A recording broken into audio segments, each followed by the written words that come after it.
Assalamualaikum warahmatullahi wabarakatuh.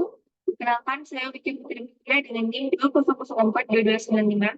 Baiklah, pada video kali ini saya akan mempresentasikan hasil materi saya dengan matanya ekonomi politik dengan tema ekonomi politik pembangunan dalam teori sosialis dan teori pilihan publik. Yang pertama ada teori sosialis. Teori sosialis adalah kerangka pemikiran yang mendasari ideologi sosialis, mencakup pemahaman tentang hubungan antara individu, masyarakat, ekonomi, dan negara, serta aspirasi untuk mencapai kesetaraan sosial, keadilan, dan kepemilikan bersama atas sumber daya ekonomi. Tujuannya untuk mengatasi ketidaksetaraan ekonomi dan sosial yang mungkin timbul dalam sistem ekonomi kapitalis. Prinsip utama teori sosialis di antaranya, untuk mereka bersama, pengendalian demokrasi, penekanan terhadap kesejahteraan, solidaritas, dan kolaborasi. Selanjutnya, kesejahteraan sosial, penolakan terhadap eksploitasi. Ekonomi politik pembangunan dalam teori sosialis. Dalam konteks teori sosialis merujuk pada analisis tentang bagaimana proses pembangunan ekonomi terjadi dalam masyarakat yang didasari pada prinsip-prinsip sosialis. Ini melibatkan pemahaman tentang hubungan antara kekuasaan, politik, ekonomi, dan proses pembangunan dalam kerangka pemikiran sosialis. Dalam teori sosialis sendiri, ekonomi politik pembangunan mengacu pada cara di mana kekuasaan politik yang diarahkan oleh kelas pekerja ataupun kelas yang lebih luas dalam masyarakat dapat digunakan untuk membentuk dan mengarahkan proses pembangunan ekonomi. Selanjutnya, konsep ekonomi politik pembangunan dalam teori sosialis.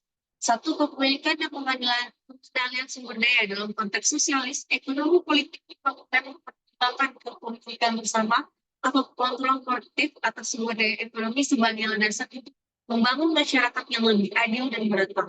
Selanjutnya, pembangunan yang berpusat pada kesejahteraan. Teori sosialis mendekatkan pembangunan ekonomi yang berorientasi pada kesejahteraan sosial dan keadilan bukan hanya pertumbuhan ekonomi yang didefinisikan secara sempit. Selanjutnya, partisipasi dan demokrasi ekonomi. Konsep ekonomi politik pembangunan dalam teori sosialis menekankan partisipasi aktif masyarakat dalam proses pengambilan keputusan ekonomi.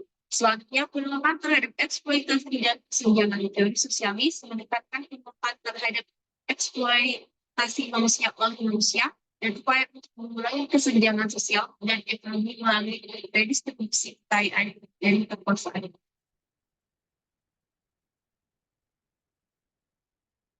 Selanjutnya, teori pilihan publik adalah suatu pendekatan analitis yang dilakukan aktor politik seperti pemilih, pejabat, individu yang berperilaku rasional dan didorong oleh insentif untuk mencapai tujuan pribadi mereka. Teori ini menggabungkan prinsip-prinsip ekonomi dengan studi kebijakan publik untuk memahami bagaimana keputusan politik dibuat serta dampaknya terhadap masyarakat. Selanjutnya, konsep ekonomi politik pembangunan dalam teori pilihan publik. Teori pilihan publik menekankan pada para pembuat kebijakan dan aktor politik lainnya bertindak berdasarkan insentif dan preferensi mereka sendiri. Jadi pilihan publik memperhatikan interaksi kompleks antara berbagai aktor politik termasuk pembuat kebijakan, pejabat pemerintah, kelompok kepentingan, dan masyarakat umum. Dinamika ini mempengaruhi dan implementasi kebijakan pembangunan ekonomi. Teori pilihan publik mengakui bahwa kebijakan pembangunan ekonomi seringkali merupakan hasil dari dan negosiasi antara berbagai kepentingan politik. Baiklah, sekian paparan materi dari saya. Cukup saya mohon maaf, saya akhiri dengan Assalamualaikum warahmatullahi wabarakatuh.